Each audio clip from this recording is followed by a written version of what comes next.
Whether it's the Heat or the Dolphins, I find myself saying this more and more after every win. But thank God, because if the Dolphins would have blown this game, my attitude for this video would have been completely different. But I'm feeling good right now. Y'all see the title. Y'all know we're going to talk about Mike McDaniel. He's actually what inspired me to want to get out here today on my Sunday afternoon and talk to y'all for a little bit. So we're going to get into that. But right now I'm feeling good because Jalen Ramsey through 3 games with the Dolphins is everything as advertised. I believe this was his 3rd game for the Dolphins, and of course he got his 3rd pick in 3 games, having 2 of them today, including the game winner in the end zone, and I was nervous. And I was sitting with my roommate Thomas, shout out to him, and I said, Lord help you if the Miami Dolphins blow this game. Not help me, but help him, because he would have had to deal with me. And not that I would have did anything but been mad and probably got over it in 20 minutes because it's the Miami Dolphins and I'm kind of used to it at this point. But maybe we're seeing a different Miami Dolphins because they didn't lose. Now I was certainly hoping to see a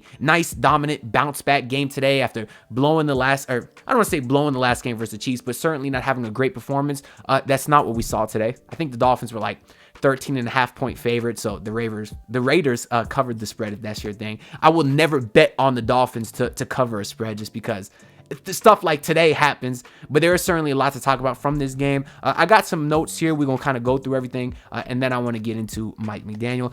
So to start the game, things were looking nice. You have my guy Andrew Van Ginkel forced the fumble, and it was returned for a touchdown, but they called it back. I wasn't too mad actually at that because in live motion, I didn't think it was a catch, and that's obviously what they ended up calling.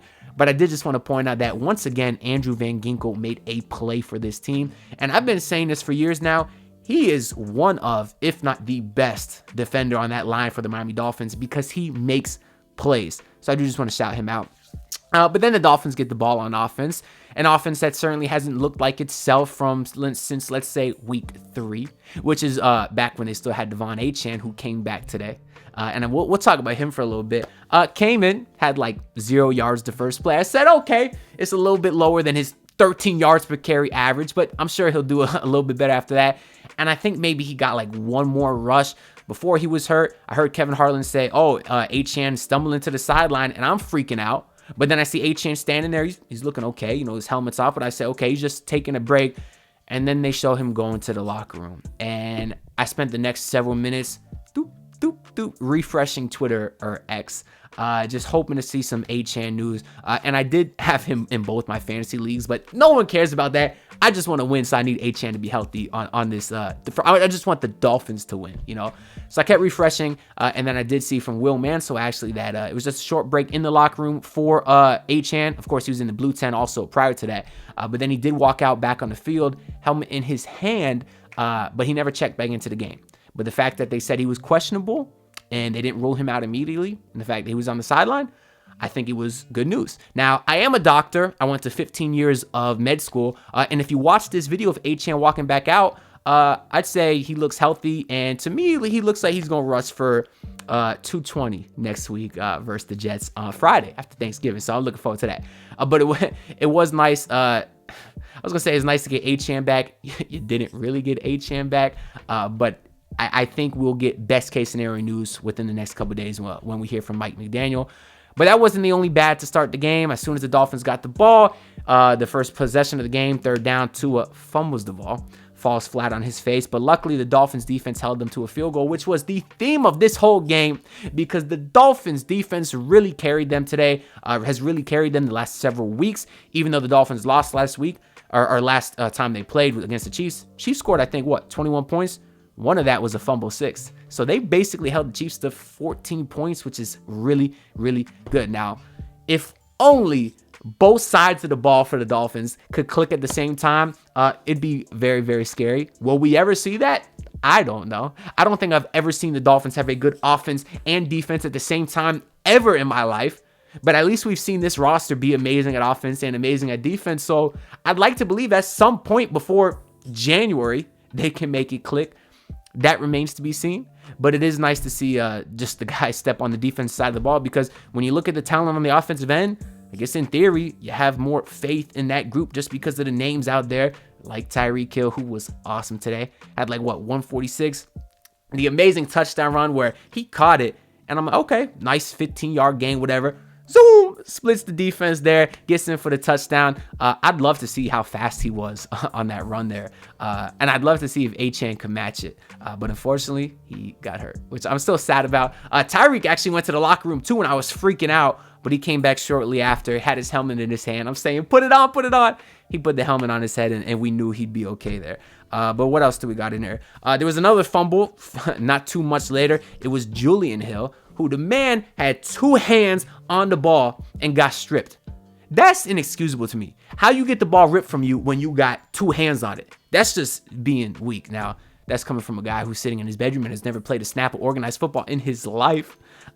So maybe it's a lot harder than it is. I don't really know. Let's talk about 5 seconds left in the first half after the Dolphins already had a bunch of mishaps, had a lot of guys get hurt. And for some reason, Mike McDaniel decides to have Tua drop back and throw like a 20-yard pass to Chosen Anderson. Why? You already seen all these guys get hurt. You got 5 seconds, not 45. We could talk if you got 45 seconds. I just didn't want to see anyone get hurt, and I thought that was kind of stupid. Now, that's where I'm going to transition into talking about Mike McDaniel right now, because his play calling on 3rd and short and 4th and short is horrendous. That's why I wanted to come here today and rant for a little bit, because it has me very, very frustrated. Let me know down in the comments below if I'm alone on this. Now, I don't believe so. I don't think I'm overreacting, because I've seen a lot of the same sentiment on Twitter of people saying the same thing, and it is a repeated thing that we are seeing from Mike McDaniel. Today on 4th down, when the Dolphins were like, 4th and goal from like the 9-yard line, whatever it was, I'm sitting, actually, I think they still could have got the first down, but whatever. I'm sitting with Thomas again, and I'm saying 4th down, he's going to go for it. But what he's going to do is throw it 2 yards short of the line of scrimmage, and then they go get tackled for a loss. And that's exactly what happened. Why does Mike McDaniel keep doing that? For a guy that's all about analytics and all about being smart, when is he going to look at the numbers and see that it never works?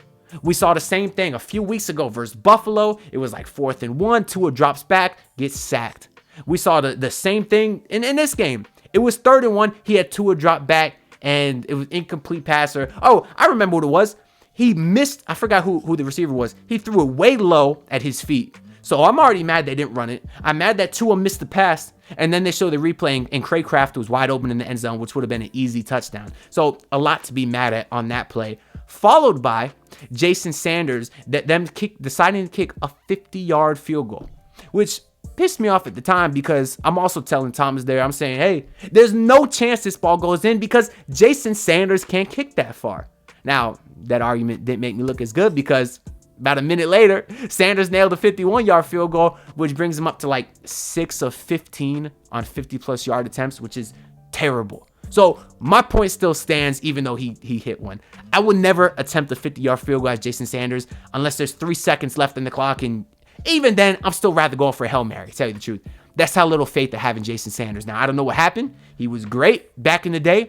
He got paid, and now he got that fat cat syndrome, I guess, because his leg don't work no more. I don't know what it is. Maybe it's PTSD from seeing Hassan Whiteside get paid and do nothing. Duncan Robinson getting paid and sucking, even though Duncan Robinson's off. He's hooping to start the season. So I do want to lay off him a little bit. But enough about the Heat. We're here to talk about the Dolphins. Mike McDaniel. It bothers me a ton.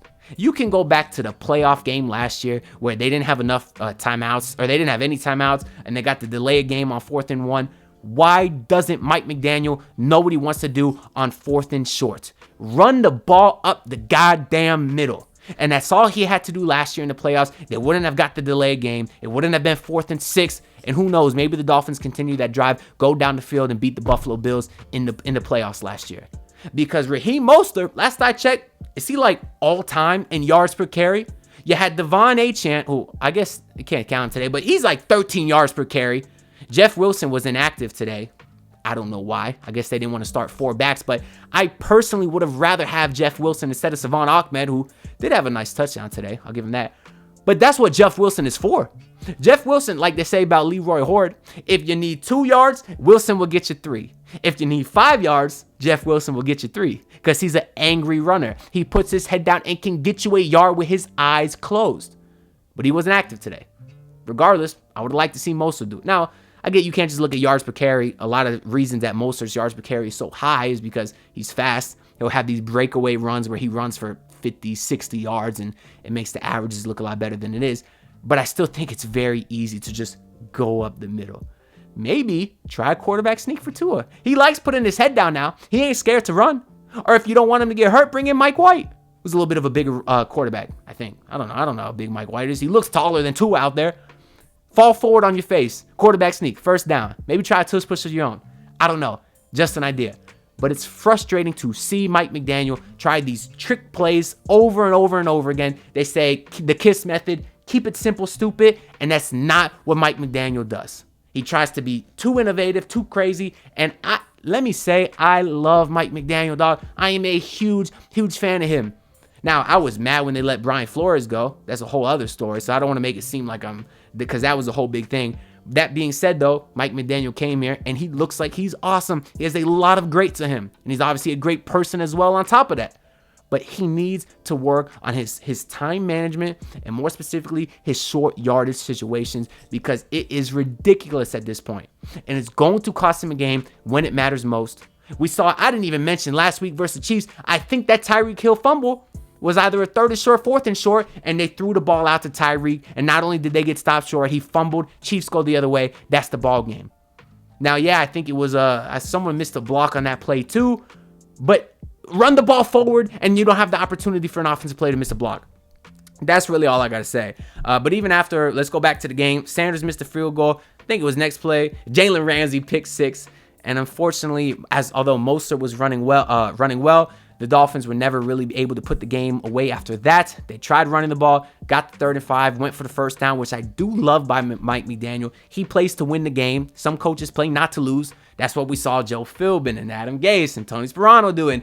I like the difference because McDaniel's not scared. That's a great play. Unfortunately, they got a lot of pressure. It didn't work. I thought he might go for it on 4th down. He put the guys out there, but he was just trying to draw the Raiders off sides. I wasn't sure if McDaniel was that crazy. I thought he might have been, but they got a nice punt. Raiders got a bit down the field, but then, of course, that's where you got Jalen Ramsey, who sealed the deal. But that's really all I got to say about this game. Certainly wasn't Tua's best game, but, I mean, he had a bad pick earlier in the game, too, where he completely missed Jalen Waddle, but he still threw for over 300 yards. A win is a win, though. I do firmly believe in that. I'd like to see some more dominant wins just to make my fandom feel better, just to give me some more confidence, because I do buy into the fact a little bit that, hey, they haven't really beaten a good team yet. Now, one of the games they lost to was a team that wasn't above 500, because the Buffalo Bills, as of right this second, are 5-5. They do play the Jets, though, which is kicking off right now, though. So, because people always say, oh, the Dolphins, they only lose to good teams. Well, right now, the Bills are not a good team, and they lost to them. So what does that tell you? Because for some reason, the media is acting like the Chiefs and the Bills losing to Denver is better than Miami beating them by 50 points. You know what I mean?